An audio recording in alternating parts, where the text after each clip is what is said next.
धाराशिव जिल्ह्यामध्ये बहुतांश शेतकरी हे द्राक्षाचं उत्पन्न घेतात. आपण आता द्राक्षाच्या बागेमध्ये आहोत. आपण जर पाहिलं तर या ठिकाणी काही दिवसामध्ये हवामानात जी बदल झालाय, काही ठिकाणी जिल्ह्यात पाऊस सुद्धा पडलाय. अवकाळी पावसानं द्राक्षाच्या बागेला फार मोठा धोका असतो. त्यामुळे शेतकरी जे आहेत ते आता चिंतेत आहेत.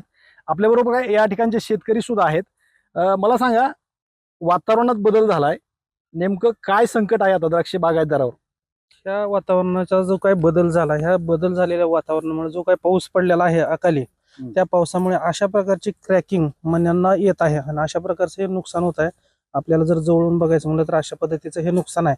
आणि हे क्रॅकिंग आल्यानंतर हा जो मणी आहे हा सडतो. सडल्यानंतर पूर्णपणे घडाचं जिथनं सडलेलं आहे त्यापासून घडाचं पूर्णपणे नुकसान होतं.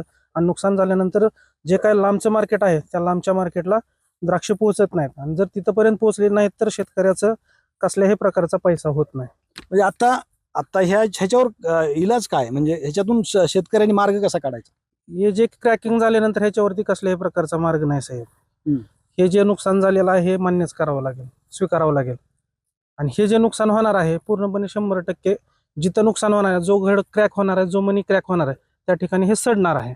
आणि जर सडलं तर मार्केटमध्ये हा मनी चलत नाही. यावर्षी काय परिस्थिती आहे द्राक्ष बागांची, म्हणजे माल कशा पद्धतीचा लागलाय? कारण आपल्या जिल्ह्यामधून बाहेरच्या देशामध्ये सुद्धा द्राक्ष जातो. बरोबर. मग त्या तुलनेत यावर्षी कशा पद्धतीनं द्राक्ष लागलेले आहेत? दरवर्षीच्या तुलनेमध्ये सरासरी 15 ते 18 टन माल एकरी निघत असतोय. ह्या वर्षी 5 ते 6 टन एकरी माल निघत आहे. आणि हा 5 ते 6 टन माल निघत असल्यामुळे रेट पण चांगले आहेत. पण अचानक ही जी काय पाऊस झालेला आहे त्यामुळे बरंचसं शेतकऱ्यांचं नुकसान झालेलं आहे. हे प्रत्यक्ष आपल्याला बघायला पण मिळत आहे. त्या ठिकाणी आपण बघू शकतो अवकाळी पावसामुळे नुकसान झालेलं आहे. एकंदरीतच हे अवकाळी पाऊस जी आहे ही शेतकऱ्याच्या वरचं संकटच आहे. आणि महत्वाचं म्हणजे बाग नेमकी काढण्याच्या मोसममध्ये आलेले आहे आणि आत्ताच हवामानामध्ये बदल झालेला आहे आणि काही ठिकाणी अवकाळी पाऊस पडल्यामुळे शेतकरी जे आहेत ते आपल्या बागा जीव मुठीत धरून सांभाळत आहेत असंच म्हणावं लागेल. श्रीराम क्षीरसागर, TV9 मराठी, धाराशिव.